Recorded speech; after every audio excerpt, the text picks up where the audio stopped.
Welcome to AP news 5. Srikakulam జిల్లా Tekkali YCP MLC Duvvada Srinivas ఇంటి వద్ద గత 10 రోజులుగా ఆందోళన చేస్తున్న దువ్వాడ వాణి తనపై చేస్తున్న ట్రోల్స్ కు మనస్తాపం చెంది యాక్సిడెంట్ పాలైన దివ్యల మాధురి.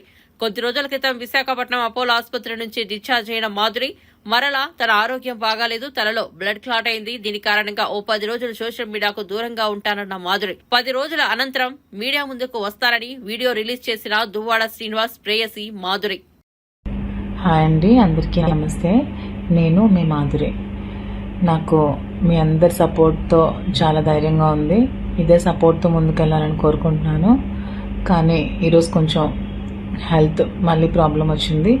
క్లాట్ కొంచెం ఎక్కువయ్యి కొంచెం క్లాట్ బ్లీడ్ అవుతుంది. డాక్టర్ స్ట్రెస్ తీసుకోమన్నారు, మాట్లాడలేకపోతున్నాను.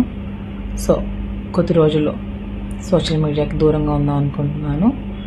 మళ్ళీ 10 days తర్వాత లైవ్కి వస్తాను, మీ అందరితో మాట్లాడతాను. నాకు సపోర్ట్ చేస్తున్న మీ అందరికీ చాలా చాలా థ్యాంక్స్.